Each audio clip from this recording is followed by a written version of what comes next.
Greetings. I bring tidings of yet another managerial firing.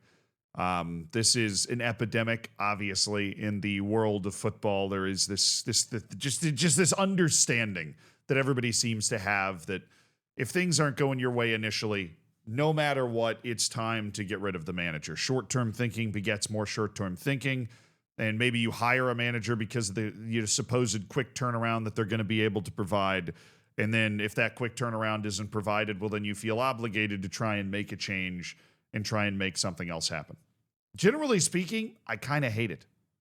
I miss a world where you're able, the majority of managers are able to last a year, where, a lot of teams understand that there are ebb and flows in the game. I mean, the only club, right, that I've ever noticed that's been able to make aggressive, rapid turnover work for them is Chelsea.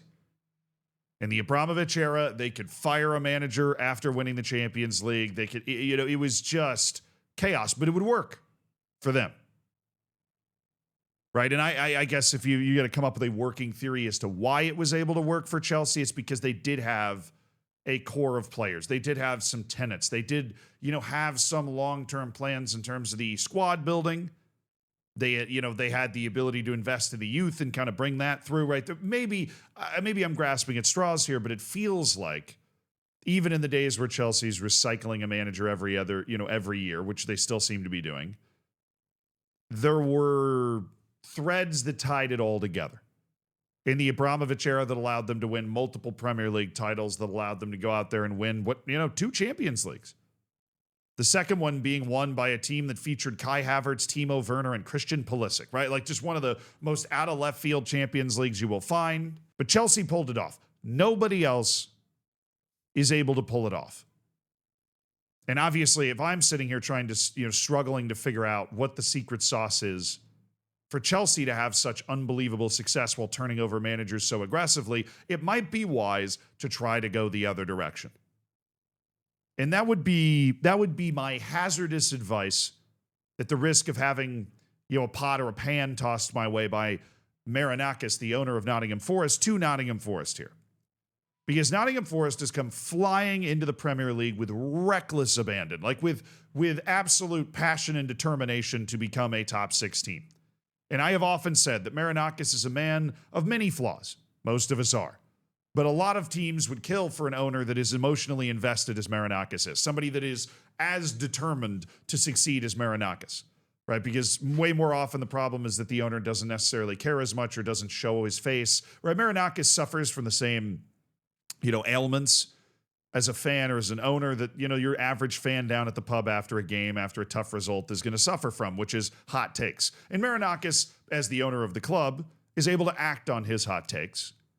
But he does want to win in a way that is perhaps reminiscent of Abramovich in some ways, with that kind of hot-headed ownership style, that what have you done for me lately ownership style. But it is putting Nottingham Forest at risk, because Nottingham Forest is hanging over the edge. This is not a good-looking situation. Nottingham Forest just fired Sean Dyche. I'm sure I unveiled that unbelievable fact with the title here. Sean Dyche seemed to know that the writing was on the wall after he drew against Wolves. Let me see if I can find the quotes here. This is the ESPN article. He said, "The owner has been fair to me without a shadow of a doubt. If anyone chooses to change in football now, that's their decision. People can demand change, and then it's always whether they change or not. I just work hard. I care about this club. I've made that clear. I'm working very hard. If the owner wants to make a change, that's up to him, and that's the way football is now. That's just the reality of it." Of course, he was then let go basically, less than a day later. See you later, Sean Dyche. A guy who actually was a youth player, I believe, at one point for Nottingham Forest. So this wasn't just another club that he was at that he was trying to manage, right? This was a club that he harbored some kind of serious emotional attachment to, that he felt, maybe more emotionally invested in than anybody else. Or not anybody else, certainly not Marinakis, but most other managers that you're going to come across. That firing means that Nottingham Forest will be on its 4th manager in a year. They started the year with the guy that had taken them, Espirito Santo, I forgot his name for a second, the guy that had taken them to European places last year, finishing 7th. He had a huge falling out, obviously, with Marinakis. They did not get along. After signing a 3-year contract in the summer, he gets let go in September. They bring in Ange. He's there for 40 days. He can't necessarily crack the skulls and get people in line. They let him go. They bring in Dyche. They're going one vibes manager after another. I mean, Ange Postecoglou's claim to fame is that everywhere he'd been all over the world, he's able to get a team to go on the field and play hard and win. Sean Dyche is obviously a very similar manager. At least he's viewed in a very similar light as a guy that is going to be able to go in there, crack skulls, get him to die for 3 points type of guy. And that wasn't working out too well either. See, Nottingham Forest's rise has been really interesting. It's like a very modern Premier League rise. It's somebody that bought a club that obviously had some glory days 40 years ago, that brought them back into the Premier League with aggressive investment, and is now trying to push that team forward to being a regular top 6 team, to being what Leicester was for a while, to being what Aston Villa looks like they're trying to be now, right? To breaking into that big 6, which is so difficult to do. And initially, 2 years ago, they nearly get relegated. Then last year, it looks like they figured it out. The investments have landed. The results are coming through. But I think the issue you're going to run into, is, which is very evident in the struggles that Newcastle has gone through, is that almost no team in the Premier League is going to be guaranteed that top 4 position every year. There is never going to be another Arsene Wenger run of getting top 4, or Sir Alex Ferguson getting top 3 every single year for like 20 years.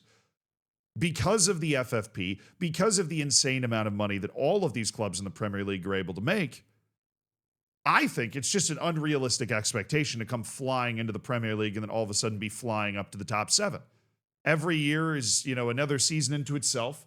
And if you look at the Premier League standings, I mean, what separates West Ham down in 18th to Brentford in 7th, right, is 15 points.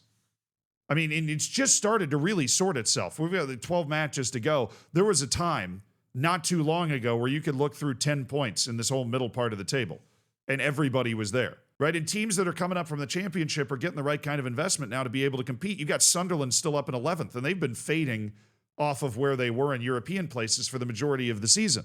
Big swings are happening now.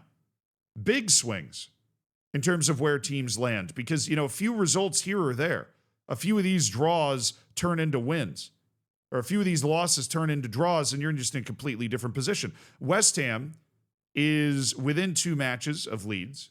They're Brighton, Crystal Palace have, been able to pull themselves out of a more uncomfortable position. Hell, probably the best evidence is Tottenham. This is a team that had the quality to win the Europa League last season, that is now sitting 5 points out of relegation thanks to Manchester United's late goal after 26 matches. Like a very real relegation battle has opened up for Tottenham. And so Nottingham Forest kind of just needs to see the writing on the wall. It's the writing on the wall that Marinakis doesn't want to see and doesn't want to accept. Because I think everybody would acknowledge having 4 managers in a year is never going to be successful. Now, of course, the counter argument to that is, which one of these managers that was underachieving would you stick with? My initial argument would be, maybe you should have stuck with the guy that got you into the top 7. I know he started poorly, and Marinakis and him didn't get along, but sometimes you got to let bygones be bygones there. Ange Postecoglou has proven that he can do well with a Premier League level club sometimes. And then, Sean Dyche is a guy that is absolutely proven to be able to win consistently in the Premier League, to be able to get the results that he needs consistently in the Premier League. Drawing against Wolves is obviously a heartbreaker, right? That the Wolves only has 1 win all season. They've got 9 points in 26 matches. That is the one team you have to go out. You have to go out there and be able to beat. But are we really expecting them to be able to get a better? Are we really expecting them to be able to get a better manager at this point? Now they're looking, ironically, at Vitor Pereira, who's the guy that saved Wolves from relegation last season. Came in December, reignited a turnaround, got Wolves out of relegation. Of course, he got fired by Wolves this year, so there's also a bit of a ding on his resume. He's the guy that kind of started this nightmare with Wolves this season. Didn't win a match into November and then got let go, despite his heroics the previous year. So that, according to The Athletic, based off how quickly these articles have come out, I would assume that Marinakis was already working behind the scenes to line up this next move. But if you are really actually going to accomplish what you want to accomplish, which is lasting success, there's no way this is the way to do it. I mean, surely Surely that's just not the way to do it. You got to find somebody and ride with them. And because the Premier League is so damn difficult, and because you're Nottingham Forest and you're trying to, raise this phoenix from the ashes here, it's going to take a little time. It's going to take a little time. Honestly, it's where I give Newcastle, more credit. High expectations are one thing, right? And I think the danger that Nottingham Forest is running into here is now that they are basically relegation favorites with West Ham in way better form right now. High expectations are one thing. But if the expectations are too unreasonably high, they can be damaging. And that is the lesson that's coming in at Nottingham Forest, is that I think the expectations that they've got are just too high.